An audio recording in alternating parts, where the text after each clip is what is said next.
Monsieur Marc Chentier, professeur agrégé de l'université, docteur d'État, ès-lettres, maître assistant à Paris 3, Sorbonne Nouvelle, professeur à l'École normale supérieure de Fontenay-Saint-Cloud, directeur du département d'anglais, qui a fait de longs séjours aux États-Unis comme professeur dans les universités de Stanford, Virginia, Princeton, en Suisse également, à l'université de Bâle.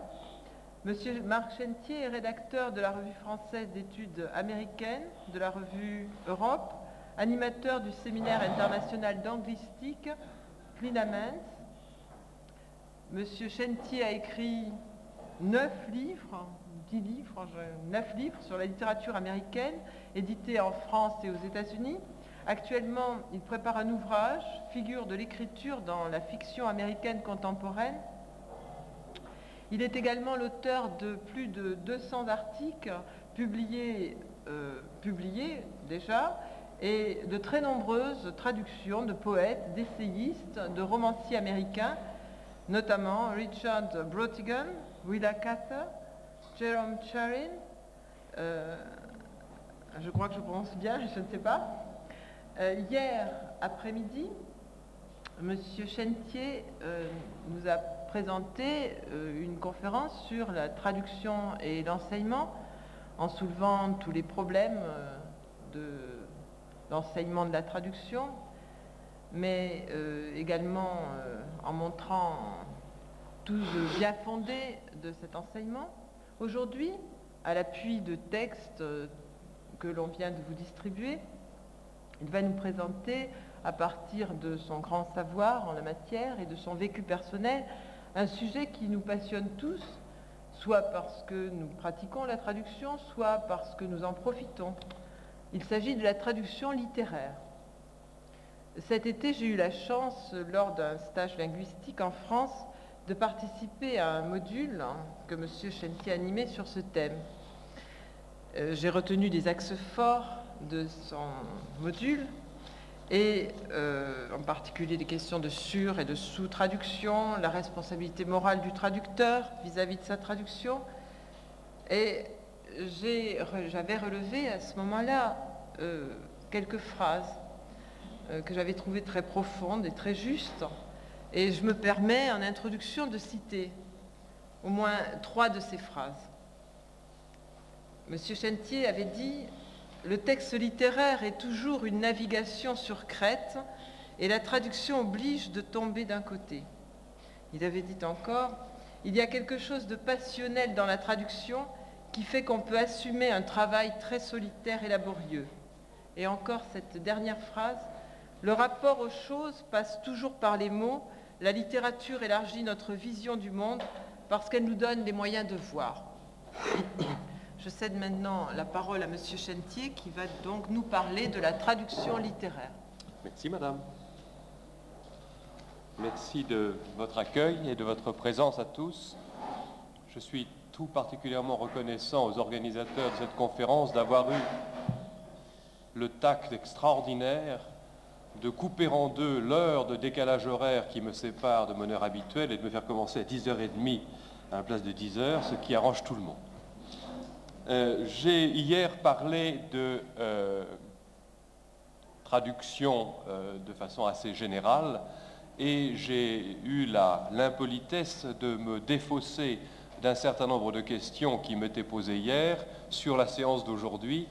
Donc, comme le dit le proverbe, vilain qui s'en dédie, et je répondrai aujourd'hui à un certain nombre de questions qui m'ont été posées hier. J'ai fait confectionner un certain nombre de textes qui circulent parmi vous. Il n'est pas indispensable que vous vous y référiez systématiquement, mais je m'appuierai sur ces exemples pour illustrer un certain nombre des questions que je vais soulever, et par conséquent, il serait bon que vous en ayez un à portée de regard, le moment venu. Alors tout d'abord, j'aimerais vous faire un certain nombre de remarques de type général sur la traduction littéraire. J'ai accentué hier la différence qui me semble exister entre une traduction dont le rôle principal est d'importer dans la langue que nous parlons, quelle qu'elle soit, un certain nombre d'informations, d'instructions, de documents, etc., en soulignant qu'en tout état de cause, la traduction littéraire était naturellement d'une autre nature, puisqu'il n'importe pas autant de faire passer un contenu, encore que celui-ci soit indispensable, mais pour l'essentiel une forme. Et cette forme, naturellement, est soumise à toutes sortes de distorsions dès qu'on passe d'une langue à l'autre. Alors, il y a un certain nombre de termes que je vais utiliser sans y prendre garde, que je voudrais mettre tout de suite à plat devant vous. Je me référerai constamment à la langue de départ et à la langue d'arrivée. Ça, c'est la façon simple de présenter les choses. Si votre langue natale est l'arabe, et puis que vous traduisez de l'anglais, la langue de départ, c'est l'anglais, et la langue d'arrivée, c'est l'arabe. On fait également référence à la langue source et à la langue cible. Question de métaphores qui sont plus ou moins utiles. La langue source, c'est celle dans laquelle est écrit le texte original. La langue cible est la langue vers laquelle on traduit. J'aime assez cette expression de langue cible parce qu'elle suppose au moins qu'on peut la rater, et c'est beaucoup plus précis pour décrire la réalité de ce qui se passe, puisqu'aussi bien, s'il y a une chose qui n'existe pas, c'est celle dont je vais essayer de parler, c'est-à-dire la parfaite traduction littéraire. Il est absolument impossible de se prévaloir d'avoir réussi lorsqu'on a fait une traduction. On a simplement plus ou moins bien échoué. Je crois qu'il faut être très clair sur cette idée, et les suggestions de traduction de texte que je vous ai apportées ne sont que cela. Elles sont des moments dans une réflexion sur un texte qui se fige pour les besoins d'une édition qui a été commandée à telle ou telle date, mais dont la reprise à tout moment est non seulement possible, mais vraisemblablement nécessaire. Il y a en particulier ce phénomène que vous connaissez sans doute, qui veut qu'une traduction dure dans sa validité d'existence à peu près 25 ans, le temps d'une génération grosso modo, et qu'en règle générale, au-delà de ces 25 ans, on s'aperçoit qu'une traduction qui était remarquable en son temps a, comme on dit joliment, vieilli. Les traductions vieillissent et il importe de les rafraîchir ou de les refaire parce que les attentes de langue ont varié entre-temps, parce que le mode de discours, les niveaux de langue ont évolué, parce que les gens même ont évolué, et il importe de rendre généralement ces textes de façon différente. De sorte que, si vous prenez un exemple célèbre, celui de Shakespeare par exemple, vous vous apercevez qu'il y a autant de Shakespeare qu'il y a eu de moments de sa traduction. Il y a eu un Shakespeare classique dans des traductions du XVIIe siècle ou du XVIIIe siècle. C'était un Shakespeare qui ressemblait étonnamment au théâtre français de l'époque parce qu'on s'évertuait à le rendre semblable. Et puis il y a eu des traductions de Victor-Marie Hugo, et cela, c'est un Shakespeare romantique comme il n'est pas possible. Et puis ensuite, il y a eu des traductions de diverses périodes, et aujourd'hui, on est en train de refaire toutes les traductions de Shakespeare en français, et c'est encore un nouveau Shakespeare qui apparaît. Donc, à chaque fois qu'on fait une traduction, il y a une espèce d'exfoliation du texte qui se produit, et apparaît devant nous un auteur différent, qu'on n'avait pas encore lu, qu'on n'avait pas encore vu, qu'on ne connaissait pas bien. De sorte qu'à chaque fois, par sédimentation, si vous voulez, la personnalité des auteurs, au fil du temps, se complexifie, se multiplie, s'épaissit et devient de plus en plus riche. Ça, c'est la variété des regards qui veut cela. Alors, ceci étant, quand je dis cela, ça suppose évidemment qu'il y a au cœur du phénomène de la traduction littéraire un certain relativisme dû au moment culturel, et ce relativisme se complique du fait qu'un certain nombre de choix doivent être faits par le traducteur, qui sont généralement des choix faits inconsciemment, qui sont des choix faits de façon un peu spontanée, sur le degré de distance au texte que l'on va s'efforcer d'installer. J'entends par là qu'à partir du moment où un texte est écrit dans une langue étrangère, il renvoie à un milieu culturel, à une ambiance culturelle, à des données culturelles précises, et que de toute façon, même si on imaginait une traduction parfaite linguistiquement, cet objet tombant dans un autre environnement prendrait un sens différent. Si vous traduisez un texte grec ancien et que vous le faites lire par des gens qui n'ont jamais eu la moindre idée de ce que c'est que la mythologie grecque, par exemple, vous allez avoir des effets assez étonnants. Et il faut donc ménager, négocier un certain degré d'étrangeté du texte, même dans la langue d'arrivée. C'est quelque chose qui agite beaucoup les milieux de la traduction en ce moment, en France en tout cas, savoir dans quelle mesure il faut être sourciste ou dans quelle mesure il faut être cibliste, si vous me permettez d'employer ces mots un peu barbares. Par sourciste, on entend qu'un certain nombre de personnes, parmi les traducteurs, jugent que le devoir absolu est de respecter ce que le texte conserve en tout état de cause d'étrange, et par conséquent de ne pas décalquer les références culturelles, les bizarreries stylistiques, voire les constructions de la langue étrangère qui sont significatives, en les naturalisant, si vous voulez, ou en les aplatissant dans la langue d'arrivée. Sont donc réputés traducteurs sourcistes les gens qui sont convaincus que le texte, une fois traduit, doit demeurer tout de même assez étranger à la langue d'arrivée dans laquelle il a été traduit. Les ciblistes, en revanche, sont, si vous voulez, les gens les plus naturalistes, qui s'efforcent de gommer du texte dans la langue d'arrivée tout ce qui pourrait ressortir à l'autre, à l'ailleurs, à l'origine, à ce qui était dans le texte de départ. C'est ainsi que la traduction idéale du cibliste, c'est une traduction qui, pour autant que l'on sache, si on ouvrait le texte et que le nom de l'auteur ne figurait pas sur la couverture, pourrait être pris pour un texte français, par exemple si c'est traduit en français. On pourrait se dire ça a été écrit en français, ça a été fait comme ça. Alors naturellement, comme d'ordinaire, je pense que la vérité des choses est quelque part entre ces deux positions absolues ou radicales. Il est vraisemblable, à mon sens, qu'il faille qu'un texte soit absolument lisible dans la langue d'arrivée, de façon tout à fait naturelle, normale, sans obstacle et sans pli. Il faut aussi qu'on ne fasse pas prendre des vessies pour des lanternes et que l'on n'essaye pas de traduire des faits culturels qui sont spécifiques du pays d'origine dans la langue d'arrivée. Alors il y a des extrémistes de ces deux camps. Je voudrais en citer deux exemples.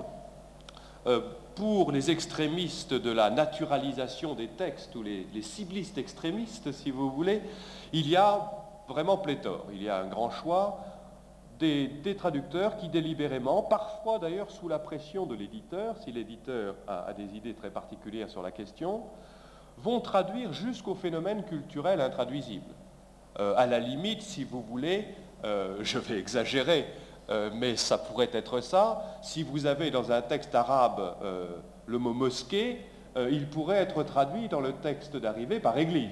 Je veux dire, vous voyez ce que je veux dire. Forcer la réalité à se plier aux normes du pays d'arrivée, ce qui semble naturellement un peu absurde dans cette formule-là, mais qui, dans d'autres cas, se voit beaucoup moins. Le nom de tel magasin étranger, j'ai cité ça hier, le nom de tel jeu de société, le nom de tel jeu d'enfant, le nom de tel jeu de cartes, le nom de telle activité sociale peut être adapté, si vous voulez, aux nécessités de la langue d'arrivée. Ça, ce serait le radicalisme de la langue d'arrivée, un radicalisme cibliste.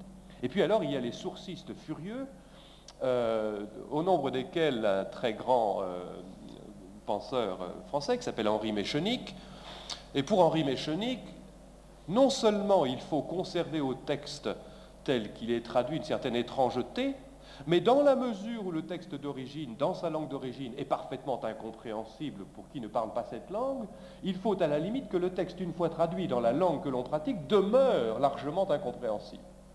J'entends par là qu'Henri Méchenique, par exemple, s'est efforcé de retraduire à partir des originaux un certain nombre de livres de l'Ancien Testament dans la Bible, et je vous assure que je connais à peu près ces textes, et lorsque Henri Méchenique me livre sa version, je ne reconnais rien. Et il me dit, justement, c'est ça qu'il faut faire, parce que de toute façon, c'est une pensée à laquelle on ne peut pas véritablement avoir accès, dans la mesure où elle est le fruit d'une langue étrangère. Alors vous voyez bien qu'entre ces extrêmes radicaux, il y a beaucoup de place pour la pratique, et qu'on peut se permettre, tout en songeant à ces problèmes, les éviter. Deuxième point que je voudrais souligner, c'est que dès que, et c'est un petit peu dérivé de ce que je viens de dire, Madame Courcial, dans son introduction, rappelait que c'était un de mes soucis, il y a toujours risque de tomber d'un côté ou de l'autre d'un problème grave qui est le problème de la surtraduction ou de la sous-traduction. J'entends par sous-traduire un geste au terme duquel toute une partie de l'intérêt du texte original a disparu. Alors, ça a des formes brutales et quasi amputatives, où il manquerait des phrases, où il manquerait des adjectifs, où il manquerait un certain nombre de nuances. Ça a des formes un petit peu moins visibles, qui est un texte aplati, si vous voulez, dans sa stylistique. Et j'ai souvenir, par exemple, d'avoir refusé un jour une traduction parce que l'éditeur m'avait demandé de faire un premier chapitre, et puis je le lui avais confié, et il m'avait convoqué tout à fait furieux en disant « Mais là, vous avez mis 3 adjectifs après le mot qui désigne le personnage. » Je dis « Oui, parce que dans le texte, il y en a 3. » Il m'a dit « Oui, mais vous n'avez qu'à en retirer un ou deux, c'est son premier roman. » J'avais estimé que c'était très cavalier et j'avais refusé de travailler pour lui, mais ce genre de pratique existe, il faut le savoir. Il y a des textes, des traductions très réductrices. Là, c'est carrément de la boucherie, mais parfois, une traduction est beaucoup moins vivante, beaucoup moins pleine de relief que l'original, et c'est ce que j'appelle une sous-traduction. Il y a en revanche des traducteurs qui s'adonnent à ce que j'appelle la surtraduction. Comme son nom l'indique, ça consiste à en rajouter un peu, pas nécessairement dans le contenu, mais dans les tonalités, par exemple. Je connais en particulier quelqu'un dont je vous ferai lire un passage tout à l'heure. Vous pouvez vous y référer d'ailleurs, parce que c'est tout à fait représentatif. Il y a un texte qui vous a été donné qui s'appelle « Les abonnés du soleil ». C'est une feuille toute simple. Elle va avec un autre texte qui est l'original, qui s'appelle « Subscribers to the Sun ». Et dans ce texte, je crois que vous pouvez repérer assez facilement ce que c'est qu'une surtraduction. Je ne livrerai pas le nom de mon confrère, que j'aime bien par ailleurs, mais vous voyez que le texte original, qui se trouve page 257 dans le texte, est extrêmement simple. Il s'agit d'un texte de Richard Brautigan, que j'ai beaucoup traduit, qui fait des textes tout unis, tout simples, très traître, parce que la simplicité, je vais y venir, n'est pas nécessairement ce qu'on croit qu'elle est, mais une phrase comme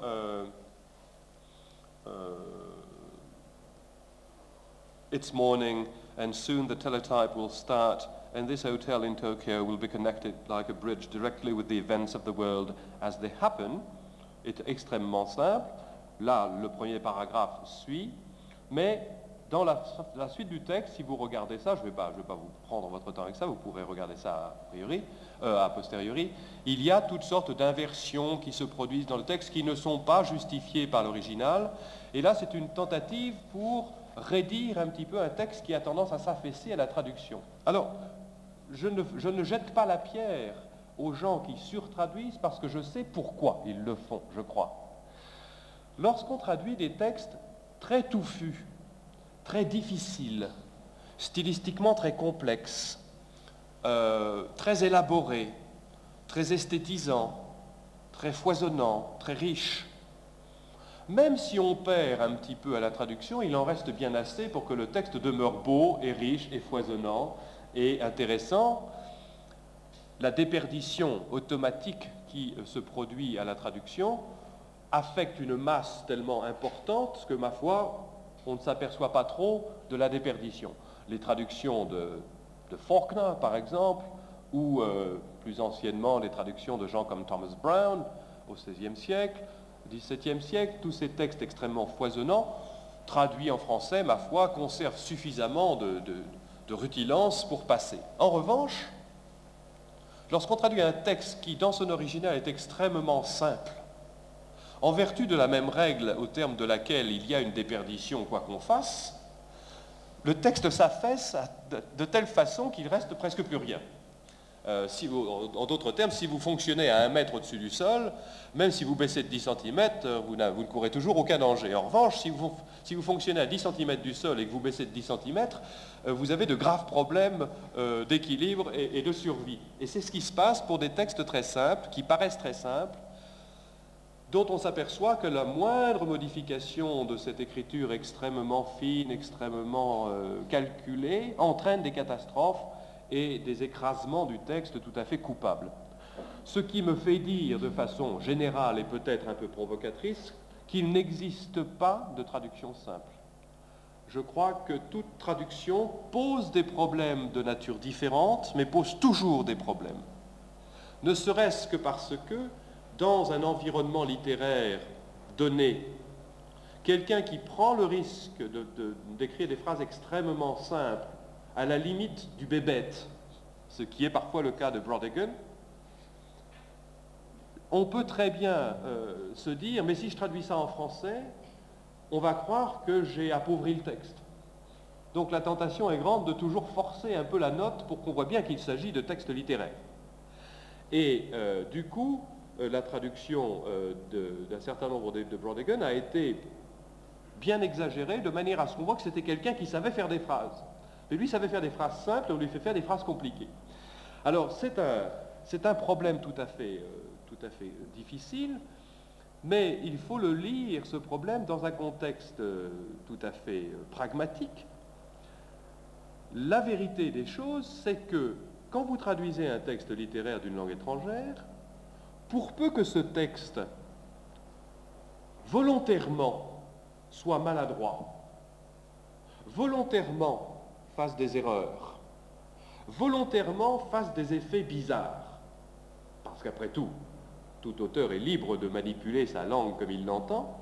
Si vous traduisez ça et puis que vous êtes fidèle à la maladresse, à l'inexactitude, voire à l'erreur, on va vous accuser, vous, traducteur, d'avoir introduit l'erreur, la maladresse ou l'inexactitude. Il ne viendra à l'esprit de personne que c'était peut-être le projet de celui qui a fait le texte original.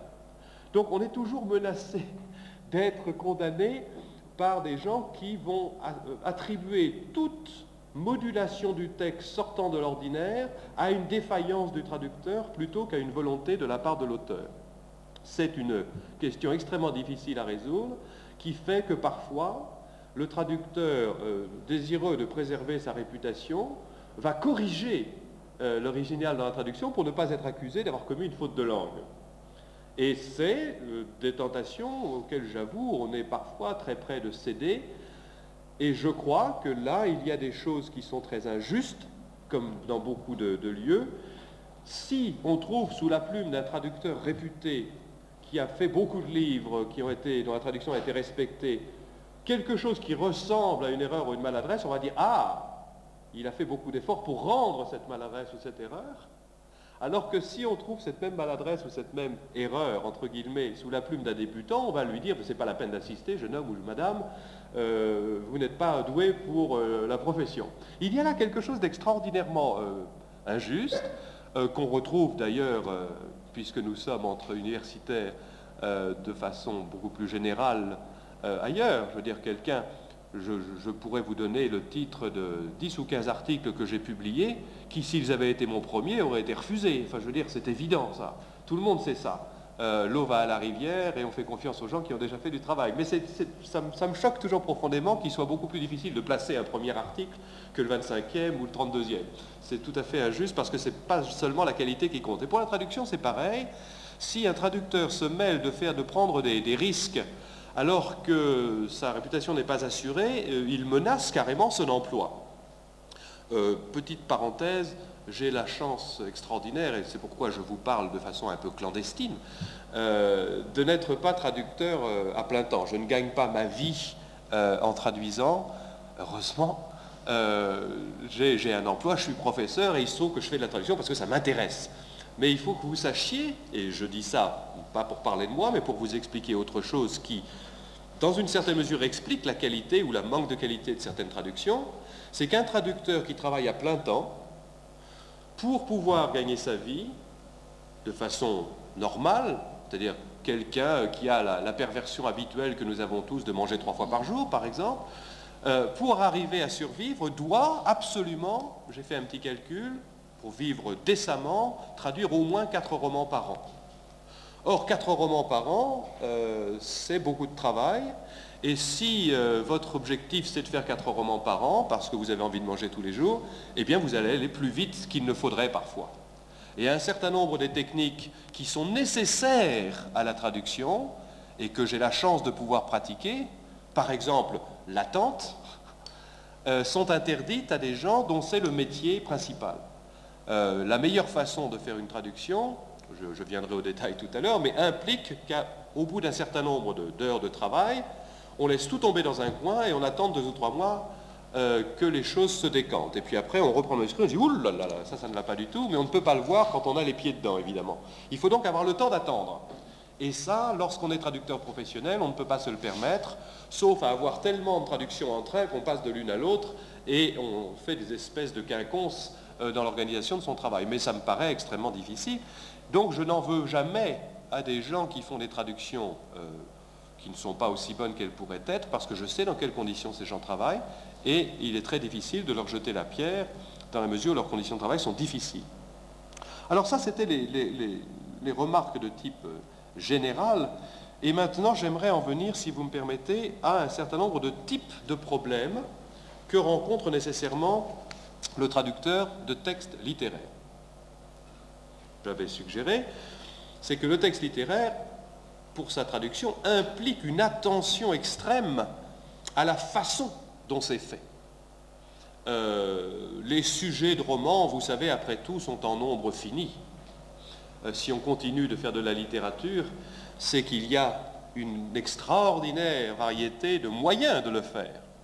Mais comme dit l'autre, une fois qu'on a parlé de la vie, de l'amour et de la mort, on a fait le tour du problème. Et depuis quelques milliers d'années, ce sont des thèmes qui reviennent assez fréquemment.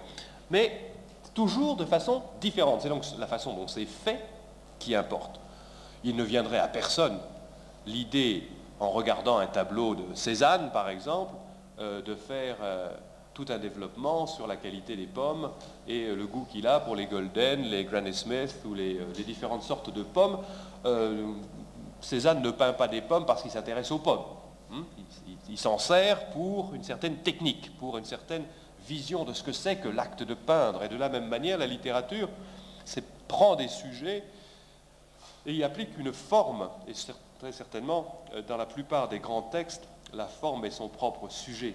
Par conséquent, il importe absolument de rendre au plus près les effets esthétiques du texte et de ne pas s'en éloigner.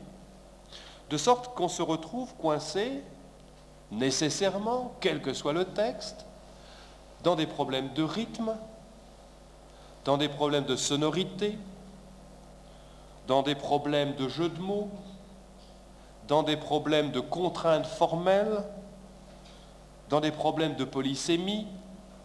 Bref, c'est le quotidien de tout traducteur, et si vous prenez n'importe quel texte littéraire à votre convenance et que vous commencez d'en traduire 2 lignes, vous allez rapidement tomber sur un de ces problèmes. À dire vrai, à la première phrase, vous allez avoir un problème parce que vous allez devoir choisir une certaine rythmique. Les incipits des textes sont toujours fondamentaux, c'est un petit peu comme la clé au début d'une portée musicale, et si vous ratez le début, ça ne fonctionne pas. Il faut constamment refaire le début jusqu'à temps que ça entraîne naturellement les phrases qui suivent. Il n'y a pas de miracle, il faut travailler jusqu'à ce qu'on entende la musique que ça peut faire et qui ressemblerait peu ou prou à la musique que fait l'original. Il y faut là beaucoup d'écoute, de patience, et puis de toute façon se dire que ça n'est jamais fini, qu'il faut constamment revenir, reprendre. Mais la rythmique est absolument fondamentale pour un certain nombre de textes, et dans la mesure où elle ne peut pas être la même que celle de l'original, il faut en trouver une autre. Quand je dis ne peut pas, je m'appuie sur les exemples que je connais. Je traduis exclusivement de l'anglais vers le français, et il est parfaitement évident que la façon dont est construite la langue anglaise permet des effets rythmiques que la langue française ne possède pas. La langue française en possède d'autres que l'anglais ne possède pas, mais la prédominance extraordinaire des monosyllabes en anglais, ou des bisyllabes, la souplesse des postpositions, la nature un petit peu modulaire de l'anglais qui peut adjoindre à un mot une préposition et en faire une autre sorte de mot, toutes ces choses, le français ne les a pas, qui est engoncé dans une stylistique souvent à fort poids rhétorique, avec beaucoup de subordination, de choses comme ça.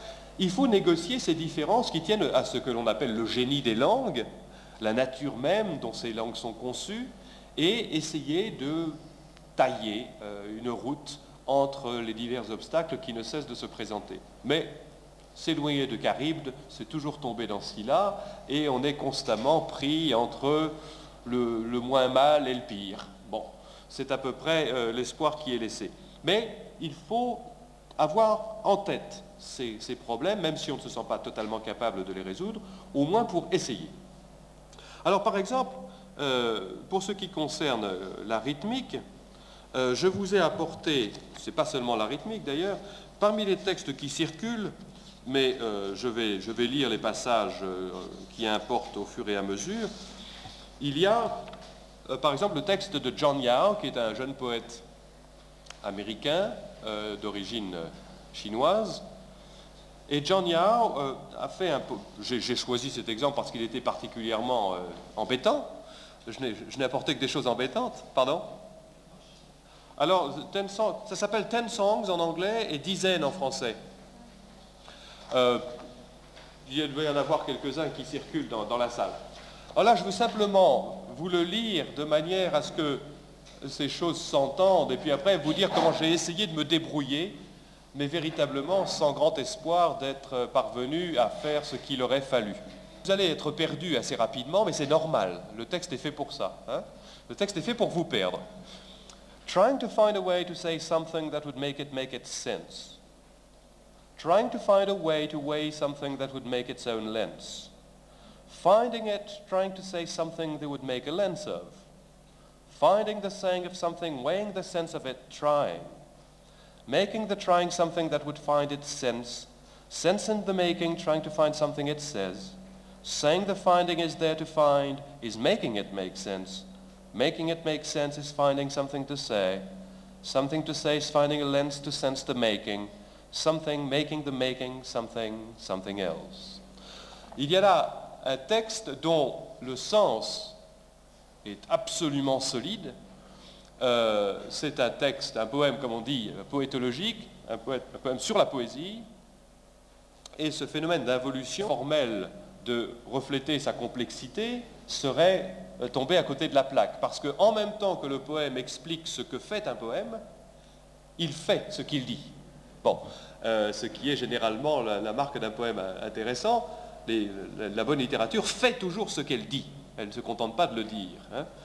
Et ce texte, évidemment, suppose, dans un premier temps, qu'on se prenne la tête entre les mains et que très lentement, on s'aperçoit avec soulagement, au bout d'un certain temps, qu'il ne s'agit pas de délire, enfin, que ça n'est pas un texte délirant, que ça n'est pas un texte qui fait n'importe quoi, mais bien un texte qui, en modulant la syntaxe, arrive à donner des effets de sens à chaque mot et à organiser des phrases en propositions, presque des apophthegmes, presque des règles de conduite, presque un mode d'emploi, avec des jeux de mots, des ressemblances entre les mots à l'intérieur du texte qui font qu'on ne peut pas traduire de façon... Si je traduisais pour une version, si vous voulez, ou pour essayer de trouver la façon de peser quelque chose qui serait sa propre lentille. C'est ça que ça veut dire. C'est ça que ça veut dire. Mais une fois qu'on a fait ça, on n'a encore rien fait. On n'a pas traduit. Quand on a compris ce que ça veut dire, on n'a toujours pas traduit la chose. Pourquoi? Parce que dans ce vers, il y a au moins deux mots qui sont problématiques. Weigh, la façon, et weigh, peser, qui se prononcent de la même façon, mais qui n'ont certainement pas le même sens. Et puis le mot lens, qui renvoie au vers précédent, au mot sense. Et il faut impérativement, dans la mesure où tous ces mots vont revenir constamment dans un ordre différent dans le poème, leur donner un poids tel qu'il soit déplaçable et qu'on puisse se servir des éléments qu'on va choisir de la même façon que le texte original. ce qui va contre le grain de la langue française, mais qui est indispensable si l'on veut faire quoi que ce soit avec ce poème. Alors, ça s'appelle 10 Songs, ce qui souligne en plus la nature musicale qui est incluse au texte, et j'ai pensé que dizaines, dans la mesure où ça renvoie à une certaine psalmodie, comme on dit neuvaine, comme on dit douzaine, etc., dans la poésie de la Renaissance en particulier, on peut utiliser un terme qui évoquera un mode poétique ou un mode musical équivalent. Alors ici, ce que j'ai essayé de faire, et ça n'est qu'une possibilité, j'ai pensé que pour rendre l'équivalence a way to way, une façon de peser, il fallait que je trouve des mots qui soient de même sonorité, et du coup, j'ai pensé que si j'utilisais le mot moyen pour way, il fallait que j'utilise le poids moyen pour way. Weight ne veut pas dire le poids moyen, ça ne veut dire que le poids, donc d'une certaine façon je surtraduis, puisque j'ajoute, mais en revanche c'est la condition absolue pour que je puisse rendre cette espèce d'homophonie way, et que je puisse après recycler ces mots dans la suite du texte. Donc ici, to find a way to way, trouver un moyen de dire le poids moyen de quelque chose, commence à instaurer la confusion nécessaire pour que le texte commence à embrayer, à fonctionner. De la même manière, dans la mesure où sense et lens associent de façon extraordinairement serrée l'idée que tout sens est fonction d'une certaine optique, il fallait conserver quelque chose qui soit de l'ordre du point de vue, qui soit de l'ordre de l'apparence, qui soit de l'ordre de la vision. Et c'est pourquoi, dans la mesure où lentille en français n'appelait aucun écho de son que je puisse replacer ou accoquiner avec un autre mot du texte, j'ai choisi le mot semblance, qui est assez près de sens et des jeux sur l'apparence pour me servir dans le texte entier. Donc chacun de ces vers est une espèce de définition de la façon dont on fait travailler la langue pour la faire signifier. Et dans chacun de ces vers reviennent une très petite gamme de mots. Something, trying, saying, sense. On pourrait pratiquement compter les mots utilisés sur les doigts des deux mains, et cependant, la combinatoire extrêmement variée donne des messages tout à fait distincts qui sont tous une façon d'envisager la poésie. Par exemple, making the trying something that would find its sense, sensing the making, trying to find something it says. Tout ça, c'est de l'ordre de l'approche, de l'équivalence, de la tentative pour faire dire quelque chose qui paraît n'être que quelque chose de muet. Donc, le mélange que j'ai réussi à proposer, parce qu'il n'y a que ce mot qui convienne à ce que j'ai fait, là, je n'avais pas d'éditeur sur le dos, l'éditeur était un complice, on n'avait pas à attirer l'œil des consommateurs. Le jeu consistait à trouver une gamme de mots aussi étroite qui ait assez de souplesse pour accommoder tous les sens que proposait le texte anglais. Et naturellement, vous voyez par exemple qu'un mot comme something, qui est vraiment la chose la plus simple qui soit en anglais, ou nothing, ce sont des mots extraordinairement problématiques parce que vous pouvez détacher thing dans nothing, et vous ne pouvez pas détacher quelque chose de rien. Il y a un poème de Wallace Stevens qui est extraordinairement beau, qui s'appelle Le bonhomme de neige, The Snowman, dont le dernier vers dit and behold, the listener listens in the snow, and nothing himself beholds the nothing that is there, and the nothing that is not there, and the nothing that is, qui est une des plus belles définitions de la blancheur qui soit trouvable. Et ça, en français, c'est abominable parce que rien et quelque chose, c'est même pas le même son. Bon, il faut se souvenir que rien vient du mot chose en latin, res rem, pour arriver à réactiver ce mot. C'est ainsi, par exemple, qu'en français, on dira un petit rien pour dire un petit quelque chose. Un petit rien, c'est plus proche de l'étymologie que rien qu'on a maintenant, qu'on utilise de façon négative, alors que l'origine, c'est positif. Alors il faut réanimer ces vieux sens pour se sortir d'un poème comme celui de Stevens.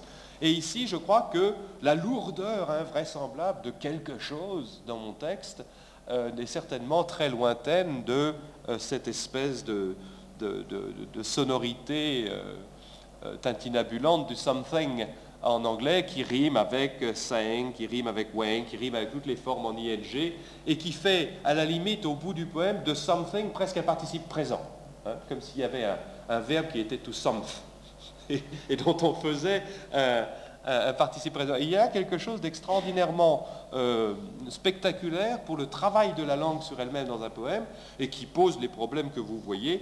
Je veux dire, après avoir lu le texte de John Yard, il est clair que je ne veux pas lire le mien qui ne chante absolument pas. Autant le poème de Yard est un texte qui est musical par écho, par ressassement, qui est presque mélopéique, autant le mien est d'un ennui considérable parce qu'il est absolument grevé par la rhétorique et le poids d'un raisonnement, alors que toutes les liaisons, toutes les copules en anglais ont disparu, et c'est quelque chose qui frémit par ses sonorités. Le mien est d'une pauvreté lamentable. Mais on essaye. One keeps trying. S'agissant de problèmes qui ne sont plus des problèmes de rythme ou de sonorité maintenant, mais des problèmes d'adaptation, je vous ai apporté un petit morceau d'un chapitre d'un roman de Jerome Charon, qui est le premier que j'ai traduit de lui, qui s'appelle Le nez de Pinocchio, Pinocchio's Nose. Avant de regarder le passage que je vous ai apporté, pour vous donner une petite idée des problèmes qu'on peut rencontrer, c'est un roman qui s'appuie sur la figure légendaire de Pinocchio, le personnage de Collodi. Et comme vous savez, Pinocchio a quelques problèmes avec son nez. Tout le monde connaît l'histoire, je suppose. Et le roman de Jerome Charon est intitulé Pinocchio's Nose, le nez de Pinocchio. Et après qu'on a assisté pendant 400 ou 500 pages aux tribulations de Pinocchio, qui sont tout à fait extravagantes, on arrive à la dernière phrase du texte, et la dernière phrase de ce roman, c'est Pinocchio knows. K-N-O-W-S. Il est évident que quiconque ne s'attarderait pas à ce terme et traduirait par Pinocchio sait, aurait tué le livre, puisque tout le livre est fabriqué pour arriver, pour partir du titre, le nez de Pinocchio, Pinocchio's nose, à cette dernière phrase qui résume l'expérience de ce qu'il a vécu, Pinocchio knows. Il s'agit d'un jeu de mots, il s'agit d'un calembour, il s'agit de quelque chose qui joue uniquement sur des sonorités, sur les signifiants, et il est évident, je n'ai pas besoin de vous le dire, que ne pas traduire cette phrase en cherchant à produire un effet semblable, c'est tuer le livre et le condamner à l'insignifiance, puisque toute son expérience n'aura servi à rien. Donc, il fallait trouver quelque chose pour rendre ce jeu de mots, et dans tout le livre, il y a des choses de cet ordre que j'ai dû affronter, dont le passage que je vous ai apporté, et qui en anglais est un chapitre intitulé « Sinister People ». Et « Sinister People », ça veut dire, lorsqu'on n'a pas encore lu le chapitre, des gens sinistres,